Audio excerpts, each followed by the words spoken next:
Hi, my name is Jasmine Florentina. I'm from Statistic Class C, and so today I want to explain how to analyze the data that my group have, and including making hypothesis and doing the outer and inner model test. And we have already shared the G form to the people, and then we have analyzed it and make a conclusion from it. Whether each of the variable between independent variable, dependent, and the mediator has a significant or hefty effect on each other. So for my group's data, the total of my samples is 224 respondents, but we take 100 samples. We use two independent variables in this task, which the variables are H and T, which stands for hope and trust. The mediator is commitment and the dependent variable is customer engagement. So we will analyze how each of them has a significant effect from each other. So we move to the data analysis. So first we start to making new project. Then we import the data and remember to use CSV format for Smart PLS. Here's the data from the spreadsheet. So for the first thing we must create for the model is the hypothesis. So here we click the new path model to create a model and we gave it a name for it.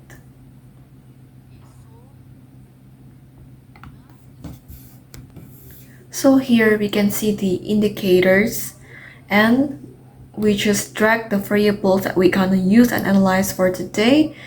The first one is hope. We move hope, then we move the trust, commitment, and last is the customer engagement model. After that, we must connect each other to each of the variables and commitment become the mediator. And don't forget also to connect the independent variable directly to the dependent variable. We must change the name to make it easier for us. Okay, so next up, I want to test the outer model. I want to check whether they are connected to each other or has a significant. So the first one, we click the calculate, then we go to bootstrapping and start the calculation.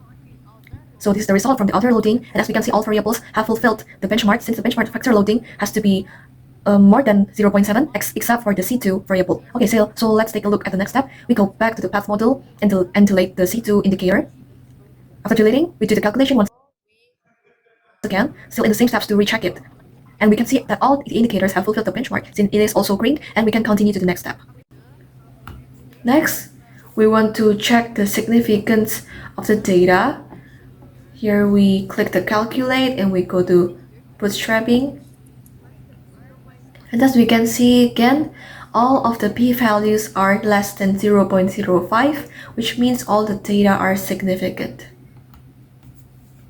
Okay, so now we check whether the data is reliable or not by going back to PLS algorithm. Then we click the construct reliability and validity. And as we can see here, the first is cron batch alpha, the row underscore alpha, and the last is the AVE. And we can see the result here is the cron batch alpha. All the results are more than 0.7, which means we can know the data is reliable.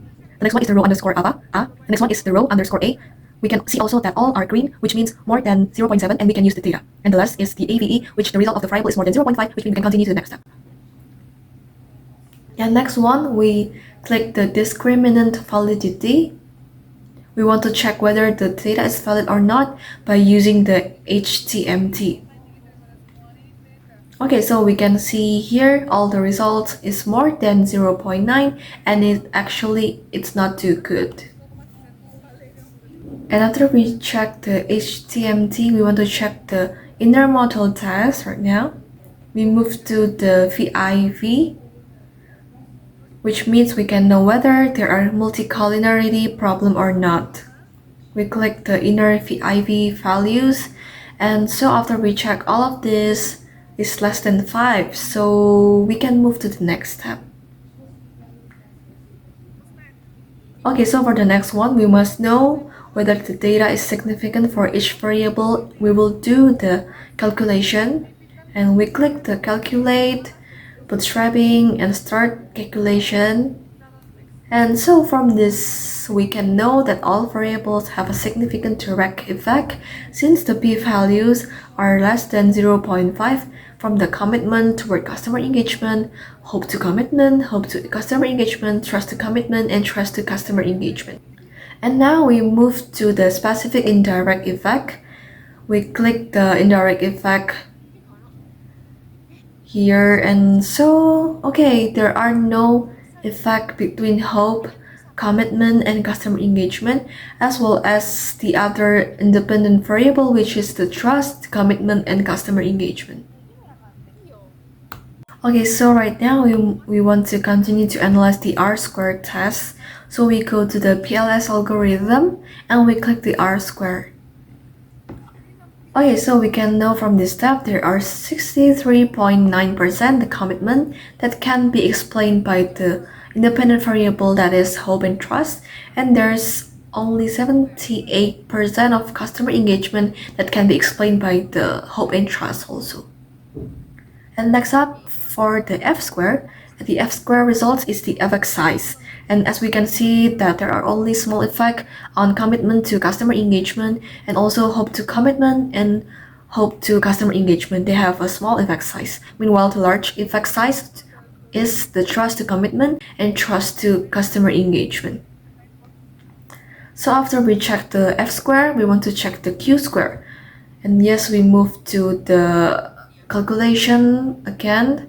We calculate, then we click the blindfolding and starting the calculation. So as we can see here, we can know the result is 0.406 and 0.464, which means the result says that there are medium predictive relevance. So in conclusion, from this analysis that I do, I can conclude that all of the variables has a direct significance effect. As we can see before, hope has a direct significant effect on commitment, trust to commitment, hope to customer engagement, and trust to customer engagement.